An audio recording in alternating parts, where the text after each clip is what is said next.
Boa noite, pessoal. Hoje a gente está aqui com o Murilo Piazzi, que trabalha lá no Reino Unido.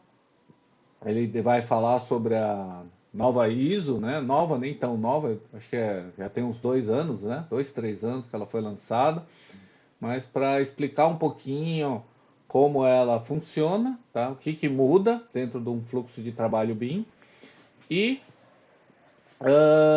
ele pediu para que as perguntas sejam anotadas para serem feitas ao final da apresentação, tá? Então vai ser uma apresentação, um ritmo um pouco diferente do que a gente está acostumado, né? Normalmente os apresentadores deixam interromper, mas essa aqui ele pediu para guardar as perguntas para o final. A apresentação dele, se eu não me engano, é em torno de uma meia hora, né, Murilo? E Isso, aí depois a gente isso. vai ter tempo para conversar, tá bom? Então, Murilo, se apresente aí e vamos tocar aqui. Falou, até mais. Legal, legal. Bom, primeiro eu queria agradecer o Fábio pelo convite. É muito legal estar podendo compartilhar essa experiência de implantação das normas da série ISO 19650 com o pessoal aí do Brasil. E, sabe, como aluno de universidade pública, eu sinto que eu estou retribuindo uma parte do investimento que foi feito no meu desenvolvimento profissional, né, tendo essa conversa com vocês. Então, realmente muito gratificante. E também queria agradecer o pessoal que veio aqui ouvir o que eu tenho para falar. O que eu tenho percebido aí com contato com o pessoal do setor privado é que o pessoal que tenta implementar o BIM e a série, essa série de normas são realmente profissionais de vanguarda, sabe? É um grupo bem seleto de profissional no mercado que realmente tem essa capacidade de se antecipar aí as modificações que estão ocorrendo no setor da construção civil, né? É, Para quem não me conhece, meu nome é Murilo Piazzi, é, sou formado como técnico em edificações no Instituto Federal de São Paulo, arquiteto e urbanista pela USP e mestre pela Northumbria University em Newcastle. É, Profissionalmente, atualmente ocupo o cargo de Research Assistant na Northumbria University. Sou auditor certificado para as normas ISO 19650 parte 1 e 2 e tenho esse papel de Information Manager na BIM Academy. Tá aí meus e-mails, se vocês tiverem algumas dúvidas no final da apresentação ou sobre a implementação da norma, certificação, fique à vontade para me contatar nos e-mails aí. É, Sobre a última parte, a empresa que eu trabalho atualmente, a BIM Academy, é uma empresa que foi fundada, uma joint venture, a gente chama aqui, pela Northumbria University e pela Ryder Architecture, duas empresas que estão aqui em Newcastle. Atua nas áreas de auditoria e certificação, implementação de estratégias digitais, que inclui o BIM, mas não somente o BIM, a gente também faz o Digital Twin, e eu particularmente estou agora atuando também nessa área de Information Security, e a terceira área que a gente atua é com os treinamentos que a gente dá. Hoje mesmo estava aí com o pessoal da Índia, lá na Northumbria University, fazendo um virtual project para eles. Foi bem interessante.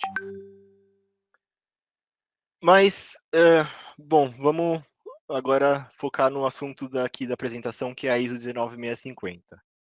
É, Algum tempo atrás, quando eu estava preparando essa apresentação, eu fiquei assim refletindo sobre o valor de uma apresentação sobre uma norma como essa, porque à primeira vista, para quem está aí do outro lado assistindo, a pessoa fica assim se perguntando, bom, para que o cara vai me apresentar a norma, sendo que eu posso simplesmente ver, ir lá na norma e ler, tá tudo lá. Qual o valor de uma apresentação como essa, né? É, mas a verdade é que qualquer pessoa que está habituada a trabalhar com normas que tratam de processos, sabe que de um lado existe a norma escrita e do outro lado existe a maneira como essa norma é interpretada e aplicada pelo mercado. É, em poucos lugares do mundo, essa interpretação e implantação está tão consolidada quanto no mercado inglês. E o motivo disso é que a norma internacional ISO 19650 foi consolidada a partir de uma norma inglesa que foi lançada lá em 2007. A história do desenvolvimento dessa norma é mais ou menos a seguinte. Então, na década de 90 e nos anos 2000, se realizaram vários estudos sobre o mercado da construção civil aqui no Reino Unido. E o que se constatou naquela época foi que a produtividade da construção civil no Reino Unido tinha estagnado, enquanto que a produtividade em outros setores, como a indústria automobilística ou aeronáutica, por exemplo, tinha crescido. E a partir de relatórios como o Latham Report e o Egan Report, que resumiam alguns desses resultados, e também aproveitando a oportunidade da crise de 2008, o governo elaborou uma série de medidas para melhorar os resultados da produtividade do setor da construção civil e também tornar a indústria da construção civil britânica mais competitiva em uma escala nacional e global. E uma dessas medidas era exatamente a digitalização dos produtos e processos da construção. Então, a partir dessa meta estabelecida aí nesses reports, em 2011 o governo começou a demandar a utilização do BIM em obras públicas. No entanto, nesse primeiro momento, não se tinha muito bem estabelecido o processo como essa implementação se daria. Era o clássico, a gente quer BIM sem muita preocupação em definir o que é esse BIM que eles queriam. Então, juntamente com a publicação desse mandate de 2011, o governo britânico financiou o desenvolvimento de algumas normas que dessem esse suporte para o gerenciamento da informação em um ambiente digital. E aí surgiram as normas da série PAS 1192, que foram lançadas 2 anos depois do primeiro mandate. O mandate foi renovado em 2016 e foi nesse mandate de 2016 que começou a se pedir BIM nível 2, nos projetos que eram financiados pelo poder público, que é uma definição que foi estabelecida lá na série de normas PAS 1192. Então, era dos níveis BIM, né, que muita gente ainda referencia. E depois de um período de mais 2 anos, essas normas foram reformuladas e elevadas aos status de normas internacionais. Depois de um ciclo de mais 5 anos, então sempre funciona de 5 em 5 anos, o mandate de 2016 foi renovado e expandido para contemplar essas novas normas da série ISO 19650. Então, a gente passou dessa definição dos BIM levels, né, os níveis BIM, para uma definição de BIM de acordo com a ISO 19650. E a gente vai discutir mais tarde qual o impacto disso, principalmente para o mercado brasileiro. Então, vocês percebem aqui que o Reino Unido está numa jornada de mais de 10 anos na implementação do BIM. E que toda essa conversa de padronização dos processos de gerenciamento da informação começou aqui. E a gente que está no meio acadêmico sabe que a qualidade das referências é muito melhor quando a gente tira essas referências da fonte. Então, voltando lá na história do valor, esse é o valor que eu posso entregar hoje para vocês aqui nessa apresentação. A experiência de uma pessoa que trabalha com a implantação das normas ISO 19650 no país onde essas normas foram criadas e estão sendo implantadas há mais de uma década. Agora, a gente estava falando, né, Fábio? Isso não quer dizer necessariamente que o que é feito por aqui é melhor ou pior do que tem sido feito no Brasil. Eu acho que o Brasil tem feito avanços importantes. O Brasil tem avanços importantes no campo da implantação de tecnologias, mas tem lições importantes que a gente podia estudar no campo dos processos. E isso é especialmente relevante para os clientes que estão demandando o BIM, porque é pelo domínio dos processos que a gente consegue criar essa conexão entre as informações que são criadas nas fases de projeto e construção, para que então essas informações cheguem no usuário final e possam até mesmo serem utilizadas como referência para o planejamento de novos projetos. Então, posto tudo isso que eu acabei, esse contexto que eu acabei de dar para vocês, como que essa norma é interpretada por aqui no Reino Unido? Bom, vocês sabem a ISO 19650, esse gigante com 48 cláusulas, e a gente que trabalha com essas normas percebe que, didaticamente, é mais fácil explicar a norma se a gente divide o conteúdo de 3 maneiras. A gente pode dividir a norma por agentes ou partidos, por fase de projeto ou por contexto. A divisão por agente equivale à divisão clássica entre contratante, contratado e subcontratados. Provavelmente, essa é a divisão mais relevante para a gente hoje aqui nessa apresentação, porque a aplicação das cláusulas da norma vai variar dependendo da posição que você ocupa. Isso significa que a relevância das considerações feitas na norma muda de acordo com o lado que você está em um contrato. Um cliente, por exemplo, vai ter que fazer uma série de considerações e elaborar documentos que são diferentes das considerações e documentos que são gerados por um time de projeto. A ISO 19650, parte 2, tem 48 cláusulas, mas como vocês podem ver aqui na minha tela, só parte delas é direcionada aos clientes ou a quem vai entregar essa informação. Então, prestem atenção nessa terminologia que eu acabei de usar aqui. Quem está entregando a informação, quer dizer, o contratado e o subcontratado. Vocês podem ver que tem uma seleção de cláusulas aqui para eles. A segunda divisão, a divisão por fase de projeto, equivale às divisões que a gente tem em um processo de licitação tradicional. A gente tem aqui a fase de especificação, que é equivalente à cláusula 5.1, a fase de contratação, que equivale à cláusula 5.2, a fase de resposta à licitação, que é apresentada na cláusula 5.3, fase de seleção, quando a gente escolhe a organização que melhor atendeu os requisitos da cláusula 5.4, mobilização de recursos e produção de informação, nas cláusulas 5.5 e 5.6, e, finalmente, a fase de entrega e encerramento, que correspondem às cláusulas 5.7 e 5.8. Então, a gente tem essa divisão por agentes e a divisão por fases aqui, formando uma matriz. Quais seriam, então, as considerações e os documentos relevantes para a organização que está entregando um projeto em BIM? Então, entregando, são os projetistas, certo? Deixa eu tomar uma água aqui.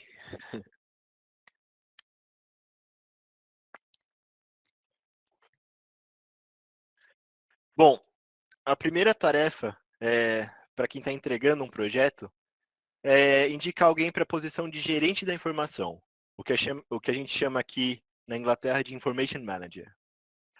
Isso pode ser em forma de consultoria ou contratando alguém para desempenhar esse papel internamente na empresa. E eu não vou me estender muito aqui sobre esse assunto, porque é um assunto muito extenso, mas a organização que está entregando um projeto em BIM, ou que está entrando em uma concorrência de projeto em BIM, vai precisar de alguém que saiba interpretar aquilo que está sendo especificado pelo cliente em um EIR, e que tenha conhecimento se a empresa é capaz de atender essas especificações. E, a partir daí, então, poder escrever as especificações de como essa informação vai ser criada em um BEP, certo? Outro ponto importante é que a organização também vai precisar de alguém que cheque a informação que está sendo entregue, conforme os parâmetros estabelecidos lá no BEP. E isso, geralmente, é função do Information Manager também. E depois que o Information Manager for selecionado, ele vai ter que criar o que a gente chama aqui de Pre-Appointment BEP. A primeira pergunta que ele tem que fazer aqui é: onde está o EIR para o projeto? o Exchange Information Requirements. Em outras palavras, isso quer dizer onde estão as demandas de informação do cliente. E isso, é claro, funciona exatamente como em qualquer outro projeto. Se o cliente quer construir uma residência, por exemplo, ele vai ter que especificar em linhas gerais o que ele quer nessa residência, certo? É a mesma coisa com o projeto em BIM. O BEP é só uma resposta às demandas do cliente que foram estabelecidas lá no EIR. E aqui a gente pode fazer uma observação. Se o cliente não tem esse EIR, ou se as especificações do EIR são muito genéricas, as empresas contratadas elas podem elaborar um BEP com as especificações que vão trazer benefícios para elas mesmas.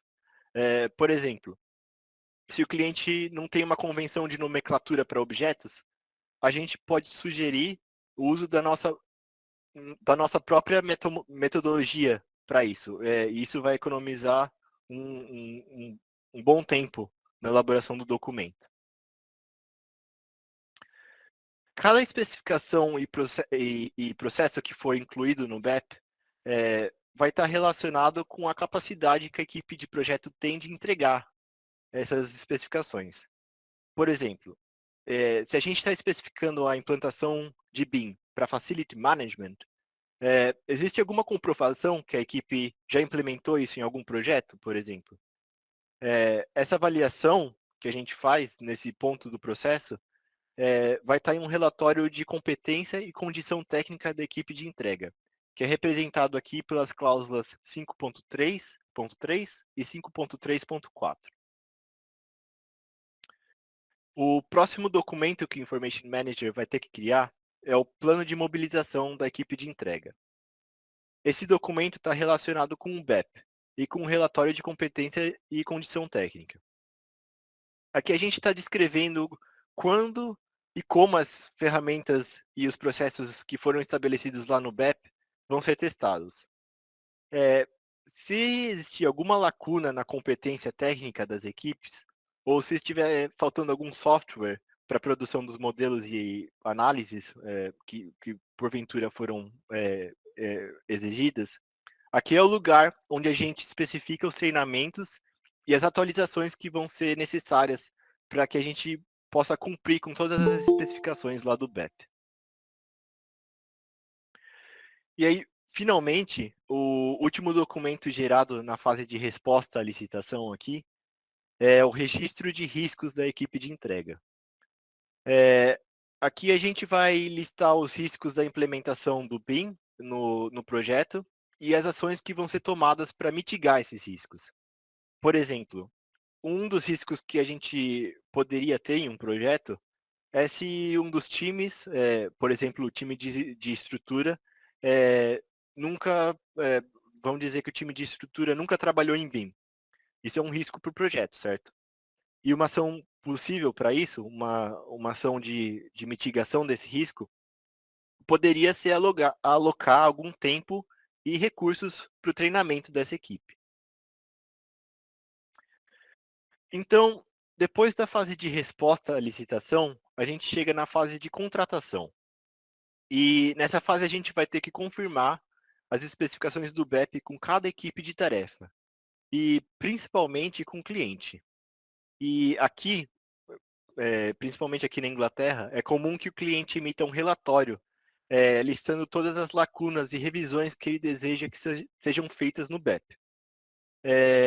Aí o Information Manager vai ter que gerenciar e negociar essas modificações com o cliente e com as equipes de projeto também. E depois que as organizações chegarem a um acordo sobre essas modificações, o Information Manager vai ter que produzir a matriz de responsabilidade da equipe de entrega. E essa matriz não é nada de outro mundo, assim. Ela especifica, por exemplo, quais são os entregáveis, quando esses documentos vão ser entregues, quem está pedindo essa informação, e aí, finalmente, quem vai ser responsável por produzir esses documentos. E a informação que está ali na matriz de responsabilidade, ela vai ser complementada pelas informações do plano de entrega da informação, que a gente chama aqui de Master Information Delivery Plan, ou MIDP. Essa é uma matriz que se assemelha muito àquela tabela que a maioria dos projetistas já faz, que é uma tabela que basicamente resume os desenhos que a gente vai produzir para o projeto e é aquela folha de rosto da cartilha de desenhos que a gente entrega ali para o cliente.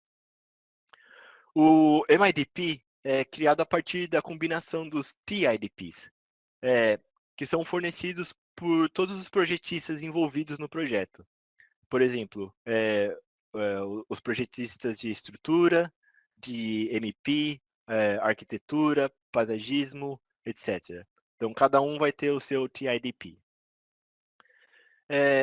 E esse é o último documento criado nessa fase de contratação. Quando a gente tem um aceite desses documentos pelo cliente, isso significa que o contrato já está valendo ali para o projeto. E o contrato está referenciando todos esses documentos que eu acabei de mencionar aqui.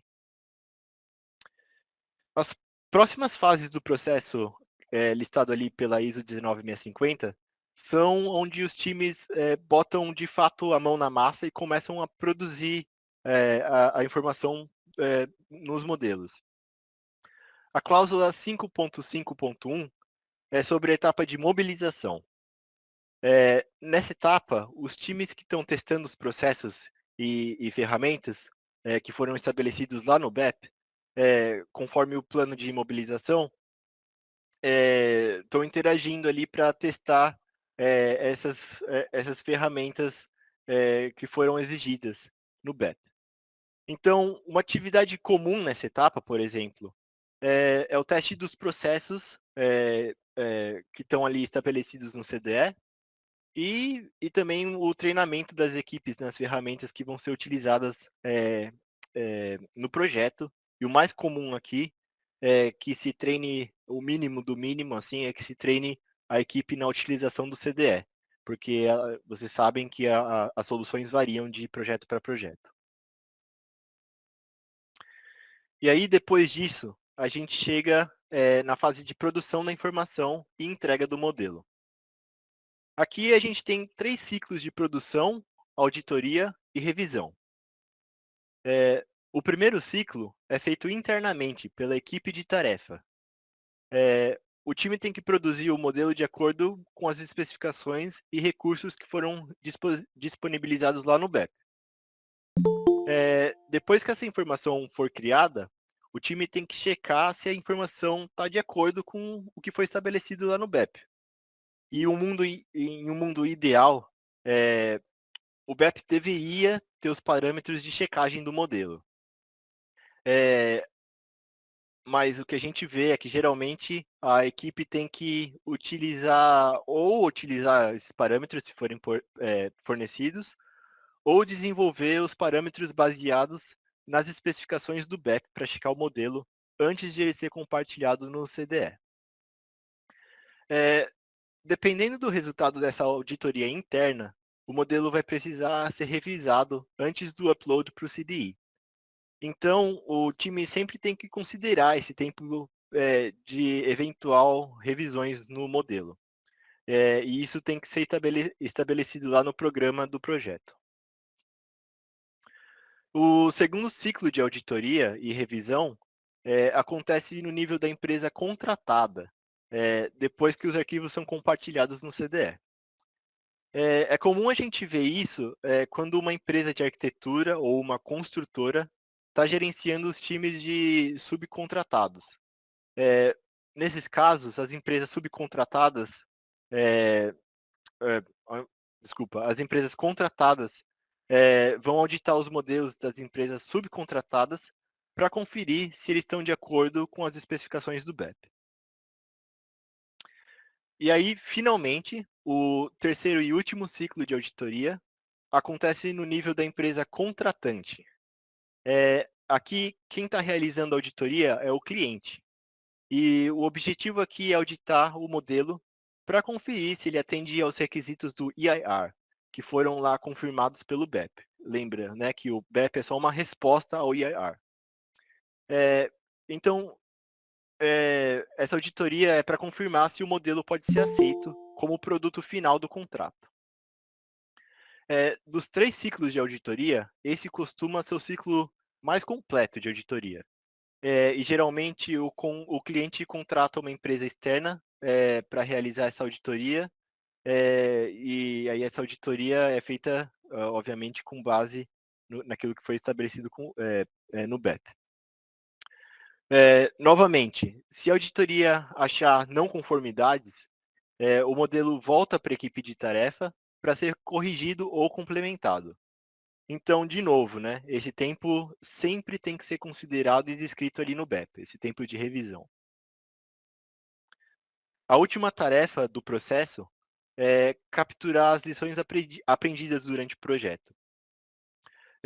O objetivo nessa etapa é criar um banco de informações que possam ser utilizadas nos próximos projetos, para, por exemplo, melhorar a elaboração de especificações, o cumprimento de demandas, algum resultado que possa ser obtido na fase de operação, coisas do tipo. Então, em linhas gerais, esse é o processo para projetistas. Lembra, né, que o projeto é dividido ali conforme a posição que você ocupa em um contrato. Essas são as cláusulas dos projetistas. Nessas considerações finais que eu vou fazer aqui, eu queria discutir quais são as vantagens de se implementar um processo como o processo descrito pela ISO 19650. Então, o primeiro ponto é que sem a norma não se tem muita direção das considerações que devem ser feitas quando a gente está especificando um projeto em BIM. A norma vem para dar esses parâmetros mínimos do que deve ser feito em um projeto em BIM. E isso tem que a cadeia produtiva tem que se adequar e cumprir com certos processos e especificações, como, por exemplo, a especificação e adequação a uma convenção de nomenclatura, a troca de arquivos em um CDE, a gente também pode mencionar a utilização de formato OpenBIM, quando possível, e outras inúmeras especificações que estão ali na ISO 19650. E a outra consequência é que se torna mais fácil ter uma ordem de grandeza, de quanto esses processos demoram para serem... desculpa, é fácil ter uma ordem de grandeza de quanto demora essas tarefas aí que foram descritas pela ISO. E aí a gente pode começar a precificar esses serviços. Por exemplo, a gente pode pôr um preço para o desenvolvimento de um BEP, a gente pode pôr um preço para a realização de uma auditoria. Tudo isso vai ser precificado e você pode ali pôr mandar essa conta para o seu cliente, que está querendo um projeto em BIM. E aí, finalmente, a gente percebe que a informação produzida na etapa de projeto e construção está começando a ser reaproveitada e utilizada na fase de manutenção e operações. E ter o feedback desses dados pode melhorar muito a qualidade dos projetos que sua empresa de projeto desenvolve. E aqui na Inglaterra o foco é realmente esse, né? Trazer esses dados da etapa de projeto e construção para a etapa de operações e manutenção. Então, isso era mais ou menos o que eu tinha para expor isso aqui. Eu espero que não tenha sido uma chuva de informação, mas agora aí a roda está aberta para discussões e eu gostaria assim que fosse mais uma discussão mesmo, ao invés de eu estar aí vomitando regra para vocês. É isso que eu tinha para apresentar. Obrigado, pessoal. Valeu, Murilo. Alguém quer fazer alguma pergunta? Pode abrir o microfone e falar. Ou escrever no chat se não tiver. Não tiver microfone aí, tá? Mas uma pergunta que eu queria fazer, Murilo, né, é o seguinte: essa nova ISO, ela mudou um pouco o approach em relação aos componentes, né, do famoso LOD, LOE, né? Uhum. Então, poderia falar rapidamente sobre isso? Sim, então a norma agora especifica o Level of Information Need, né? É, e esse Level of Information Need, a interpretação que a gente tem visto assim em prática é que ele abre a margem para adoção de vários frameworks, a gente chama, né? De várias estruturas de especificação para esse Level of Information Need. O que isso significa? Eu vou tentar traduzir aqui para vocês. Cada país estabeleceu a sua própria norma, né, do nível de desenvolvimento da informação que você vai ter ali em um objeto. Vocês sabem, nos Estados Unidos, por exemplo, se usa a framework de LODs, né? Aqui na Inglaterra, a gente tem o BIM Toolkit, que é fornecido pela NBS, que também dá ali suas é, definições de LOD, e aqui a gente tem o LOI também. E, e agora a gente também tem uma norma que ainda não é uma norma internacional, é uma norma nacional, para definição de Level of Information Need, que pode ser especificada.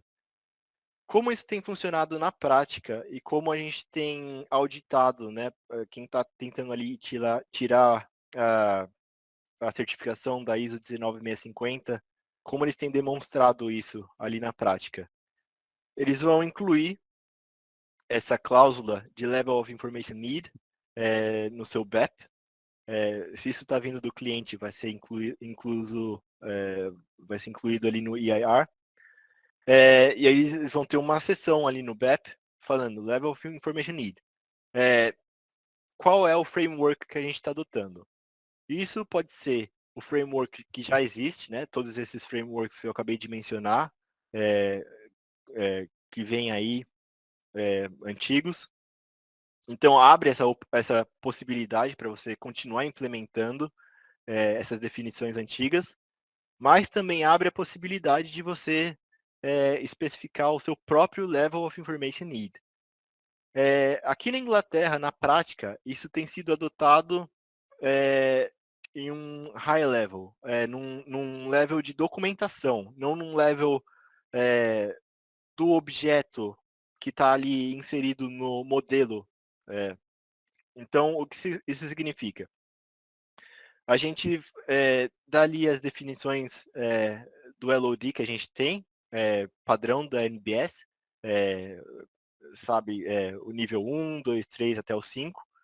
E essas definições ali falam o seguinte: a informação contida no documento, ela vai servir para construção.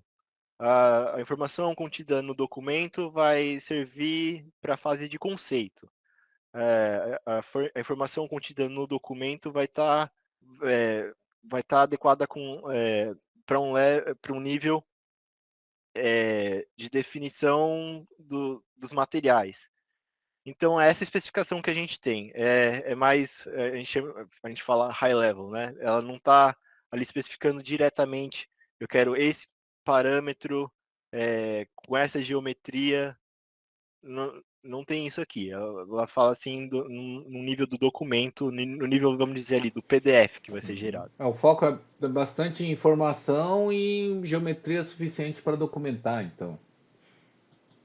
Isso, então, eu sei que fica um pouco abstrato, né? O ideal seria eu mostrar alguns exemplos assim de como isso tem sido aplicado em um BEP, talvez. Mais para frente a gente talvez pode discutir isso. Mas sim, então ele fala ali, né? A ISO fala Level of Information Need, e aí você pode usar o framework que te convém, né? Se o cliente achar que o framework que convém para ele ainda continua sendo o LOD antigo, realmente não tem muito que a gente pode Uhum. fazer, é uma definição do cliente. Se ele quer isso, sabe? Você pode tentar discutir, mostrar formas melhores de se fazer essa especificação, mas se ele quiser adotar o LOD Sim, antigo, aí ele fica a tem todo o critério do direito. cliente, né? Na verdade. Uhum. Como ele vai utilizar essa informação, né? Na verdade, a gente, pelo que eu entendo, assim, ele especifica melhor a regra do jogo, né? Em que o cliente ele tem que saber pedir para receber o que ele quer, né? Exatamente. Não. Se foi uma definição, como eu disse, né? Se foi uma definição muito vaga, aí o projetista tira vantagem disso e põe ali sua própria especificação que vai facilitar a vida dele ali na hora da Uhum, modelagem, sim, né? sim. Se você já tem todo um padrão de nomenclatura estabelecido ali para os seus objetos, todo um workflow que você já tem montado, e o cliente não fala nada sobre isso, que você tem que utilizar algo diferente disso, você está livre para implementar o que você quiser ali. Uhum. Agora, o que a gente marca como fail, né, na auditoria, o que a gente marca como reprovado, é quando a pessoa não faz nenhuma consideração sobre level of information need. Aí também não, né? Uhum. Aí realmente a norma fala que você tem que fazer essa consideração. Então, pelo menos uma sessãozinha ali falando que tem que ter essa Uhum. definição. Davi tem ah, ele quer que você comente sobre a influência da ISO na implantação do BIM em obras públicas no Brasil. Se você sabe alguma coisa sobre isso. Sim, eu estou em contato também com outro grupo ali, eu acho que vocês devem conhecer o Conexão BIM, que é mais focado para clientes da área pública, né? O pessoal que está tentando implementar na área pública. Então, o que se tem comentado muito é que agora a gente tem a nova lei de licitações, né? E que ela bota o BIM como preferencial nos projetos, né? E o que significa ter BIM como preferência? Vamos imaginar assim uma fila no supermercado. Se você tem um caixa preferencial, é, caixa preferencial vai dar ali preferência para o idoso, para o gestante, para a pessoa que tem algum tipo de deficiência física. Então essas pessoas vão estar ali primeiro na fila, certo? E aí depois vão estar as pessoas que não se enquadram em nenhuma dessas categorias. Então, traduzindo isso para essa especificação da nova lei de licitações, se o BIM é preferencial, a gente poderia argumentar que o BIM vai sempre vir na frente, né, de qualquer outro tipo de metodologia que poderia ser implementada ali para o projeto. Posto isso, o que a gente tem atualmente é ainda muito vago, né, em termos de como o BIM que está sendo requisitado ali, que é requerido para o projeto. E então agora com a publicação da tradução da ISO 19650, era o que estava faltando realmente para começar a se exigir o BIM de acordo com algum parâmetro, né? Então, como eu apresentei ali no início, quando eu estava dando o contexto de como aconteceu aqui na Inglaterra, foi exatamente isso, né? Eles começaram a pedir o BIM de uma maneira um pouco vaga, e hoje em dia a gente tem um mandate que fala o quê? O BIM deve ser implementado de acordo com a norma 19650. E eu acredito que qualquer gestor público vai também, se ele está por dentro do assunto, ele vai também adotar essa especificação. Ele vai contratar um projeto em BIM e vai falar, eu quero o BIM de acordo com a norma 19650. Então fica aí a dica, né? Realmente é um negócio que vai vir com tudo se o poder público começar a Eu exigir percebo que projetos em ainda, de BIM. maneira geral, lógico que existem exceções de empresas que estão muito bem estruturadas nesse departamento do BIM, né? Mas tem muita gente que, mesmo no privado, não sabe o que quer, né? Não sabe o pedir, né?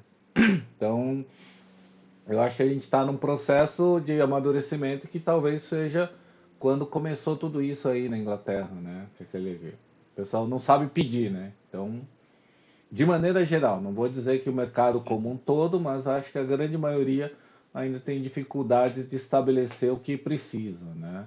E órgãos públicos também. Eu tenho visto alguns trabalhos aí, eventualmente, de criar um modelo BIM, vai entregar para o cliente e eu perguntar, tá, mas o que que ele quer? E o cliente fala, ah, não sei, ele não sabe o que quer.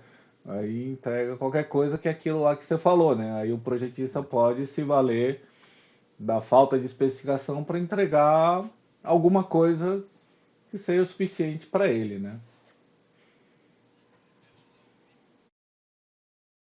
É usar o BIM. O que a gente vê aqui muito acontecendo por exemplo, quando a gente tem projetos que são gerenciados ali pela construtora, a gente chama aqui o contractor, né?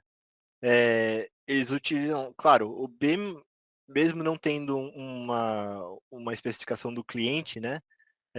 Ainda é benéfico para o projeto. E aí eles fazem uso de, basicamente, de coordenação, né? Então, o clash detection ali, e algum uso de classificação, uso do CDE, obviamente, porque isso também facilita muito ali na hora de compartilhar os arquivos. Então, as coisas que vão beneficiar eles, mas, obviamente, usos um pouco que seriam considerados ali não vou dizer avançado, não tem uso avançado, tem uso talvez seja um pouco diferente do que o pessoal está acostumado.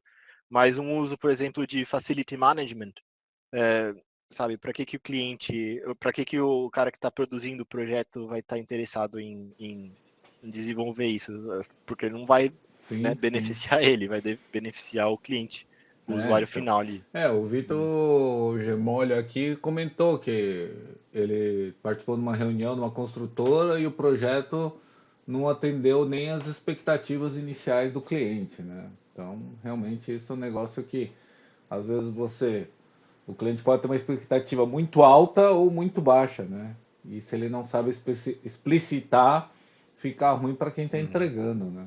Você pode entregar a quem ou até demais, né? Então, Vocês veem alguma, como projetistas aí de MP, vocês veem alguma vantagem, assim, alguma área do BIM que seria mais interessante ser adotada por em exemplo, MAP, como ser especificada? projetista de map É, que utiliza o Revit, tá? Aquela aquela uhum, estratégia inicial que tinha nas PAS, né, de trocar os objetos conforme a evolução do projeto, né, isso não funciona. Porque a partir do momento que eu troco uma família por outra, uhum, eu tenho que refazer muita coisa. Eventualmente até pode estragar meu projeto, entendeu? Então, eu quando faço projetos de MP uhum, dentro do Revit, eu já faço no nível, no que seria equivalente em geometria LOD 300, 350, né? Tá? Que já seria uma geometria mais sim. precisa, mas assim, a experiência assim trabalhando, já trabalho quase 10 anos com isso, é que às vezes, como as peças são muito pequenas, caprichar na geometria ali, sei lá, detalhes com dimensão de milímetros, na hora da documentação, são totalmente irrelevantes, né? Então, essa é uma das Yeah. coisas aí. Você quer mostrar pro pessoal aí o exercício que você tinha pensado ali no Miro?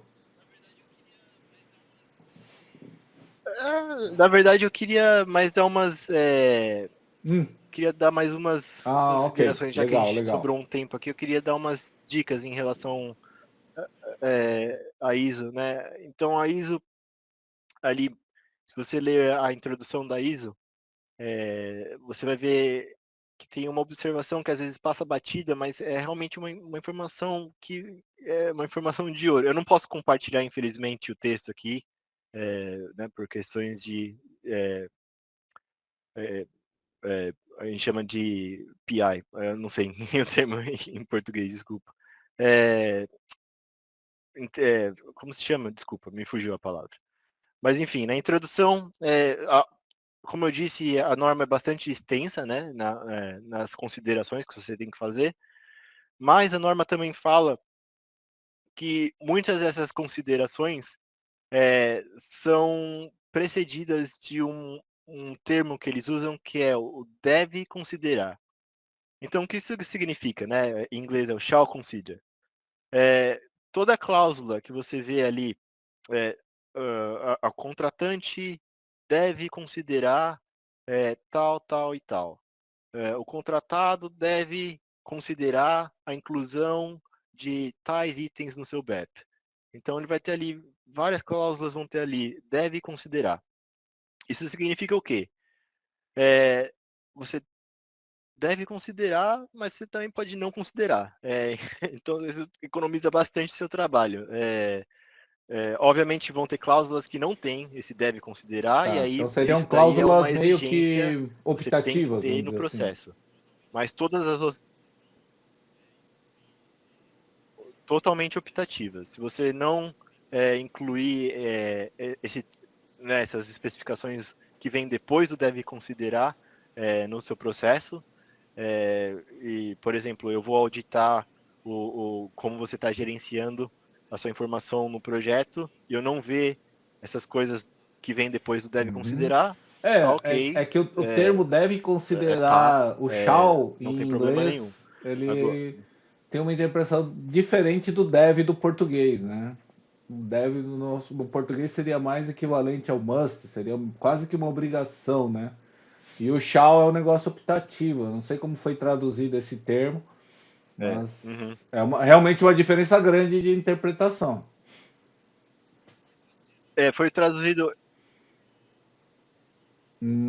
Foi Hum, traduzido como deve considerar, por isso que eu isso é tô dando importante. essa dica já pro pessoal que vai ler o texto aqui. E outra coisa importante aí que talvez se perdeu na tradução é que quando né, nas reuniões que estavam acontecendo na época ali que a gente estava escrevendo a ISO 19650 aqui na Inglaterra, foi proposto que a gente não utilizasse o termo client or contract, nada que referisse à existência de um acordo formal, né, um contrato Uhum. entre os partidos que estão fazendo parte ali do projeto. Por que disso? Porque isso inferiria que tem uma relação contratual que nem sempre é verdade, né? Você pode ter várias modalidades de projeto. Você poderia ter, por exemplo, um projeto que está sendo feito por caridade, e aí não existe nenhum tipo de contrato. Mas esse termo se perdeu na tradução para o português. Você vê ali na norma do Brasil, você vê ali o termo que está sendo Uhum. utilizado, contratado, subcontratado, contratante. Então, quer dizer, essa tradução se perdeu. Isso pode ser importante quando você vai estabelecer, quando você vai referenciar Uhum. essa sua documentação em algum tipo de Em inglês contrato, tem appointed pode ser uma party, questão e tinha mais importante. uma, né? São três.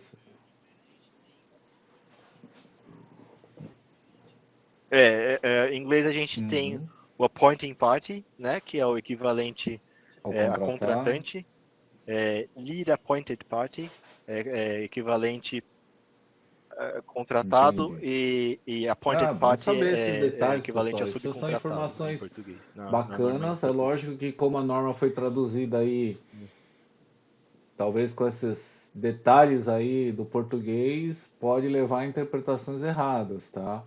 Porque que nem foi colocado. No inglês é shall e em português ficou como deve. A interpretação literal, pelo menos para mim, seria que é obrigatório, né? E o conceito é completamente outro, né? É optativo. Então é Uhum. bem interessante isso aí, pessoal.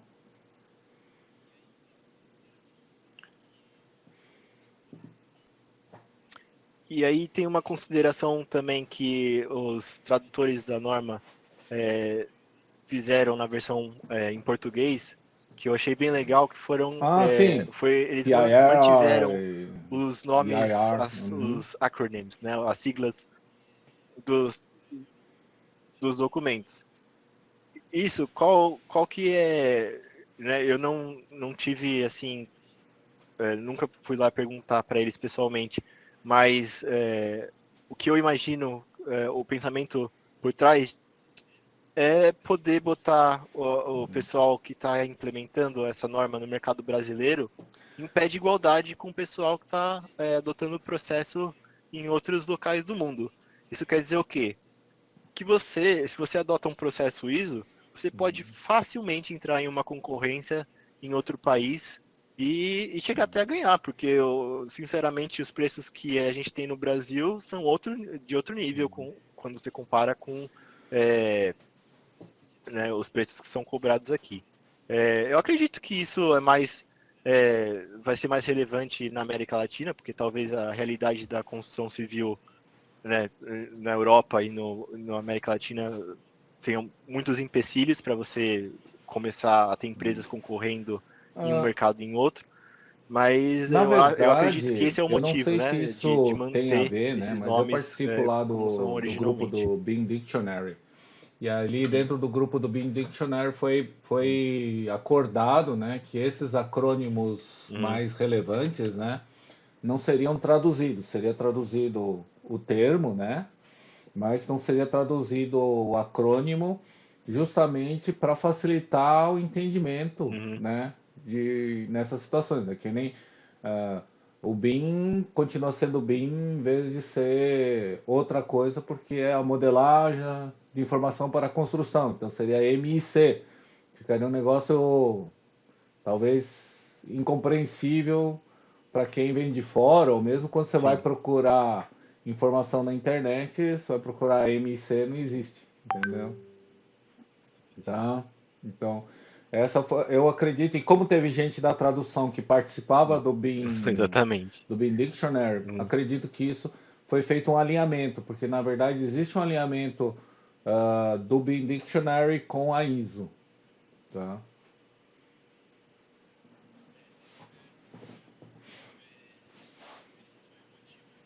Uhum. É, bom, esse foi o motivo, na verdade, de aqui na Inglaterra, né?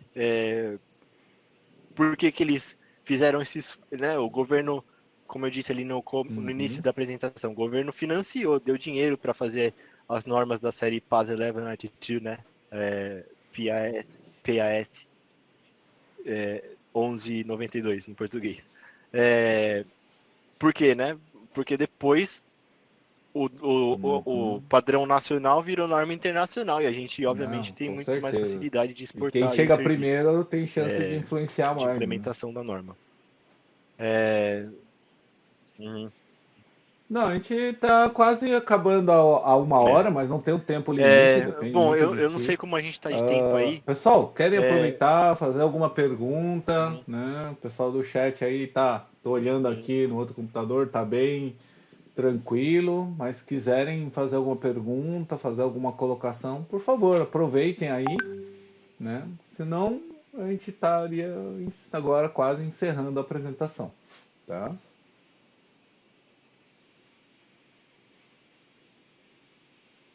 Ninguém tem nada para perguntar?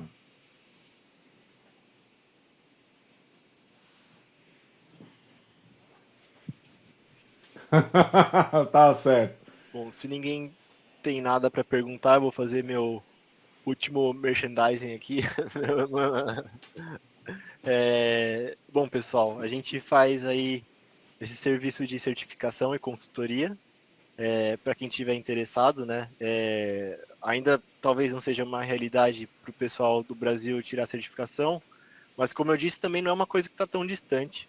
O BIM já é demandado, né, nas obras públicas no Brasil e certamente nos próximos anos eles vão estar especificando aí o ISO de acordo com a norma 19650.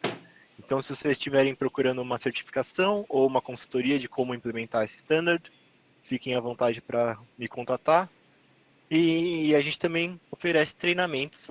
É, aí, tem vários treinamentos que a gente faz, como produzir informação para Facility Management, como funcionam os standards, treinamentos para as ferramentas que a gente usa no dia a dia aí. Fica à vontade para acessar lá o site. E talvez, quem sabe, até a gente poderia juntar uma turma aí de pessoal que está interessado em aprender um pouco mais sobre a ISO. Poderia dar esse treinamento para o pessoal que estiver interessado. Mas Bom, no pessoal, demais é então, isso. E obrigado pelo convite, Fábio, perguntando de em que novo, e pelo idioma seria pessoal esse que veio aqui treinamento. assistir. Obrigado mesmo. Olha lá, é um treinamento bom, hein? Bom, Murilo, Em quero português. agradecer Eu muito daria o a treinamento. participação tua aí, sua disponibilidade de falar. Acho que ajudou o pessoal a entender um pouquinho melhor, né? As novidades aí da ISO, a gente fala bastante, mas muitas vezes nem todo mundo tem acesso aí à norma, né? Então, um pouco mais de informação, ainda mais ela sendo mastigada, ajuda bastante o pessoal aí a ter um entendimento, pelo menos um conceitual da norma melhor, tá? Agradeço todo mundo pela participação. Em breve esse vídeo vai estar lá no canal. Diga! Oi, Davi, estamos ouvindo, pode falar. Fábio, o Fábio, Davi aqui, tá me ouvindo? Eu queria aproveitar esse comentário que você fez e Eu acho que sim. perguntar, Eu texto em acho que sim. português, né, traduzido, o acesso nele é só pela BNT mesmo? Por enquanto, Você sabe dizer, Murilo? só a norma já foi publicada pela BNT. Eu posso até colocar o Foi link aqui, publicado se vocês já, me derem né? 2 segundos. O que é? Parte 1 e 2? Show, show. Não Obrigadão. sei dizer quais partes foram publicadas. Vamos ver aqui. Só um minuto.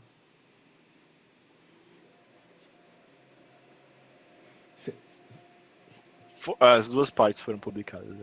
Uhum. Não a parte 5. Tá certo. As outras partes 3, 4, 5. 4 ainda não foi publicada nem aqui.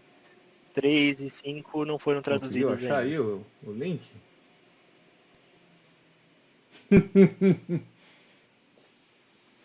Mas acredito que no site da BNT deve ter, né? Ali. Puxando. Tá? No próprio site da BNT. Tá? Bom, Aqui, pronto. mais uma vez, Já coloquei lá. obrigado, Murilo. Agradeço quem pôde participar. E esse vídeo vai ficar disponível no YouTube, lá no canal do grupo do MP, tá? Murilo, depois se você quiser o link, eu te compartilho para você compartilhar aí na sua rede aí, tá bom? Então, muito obrigado e até uma outra vez, pessoal. Até. Tchau, Legal. tchau. Obrigado, Fábio.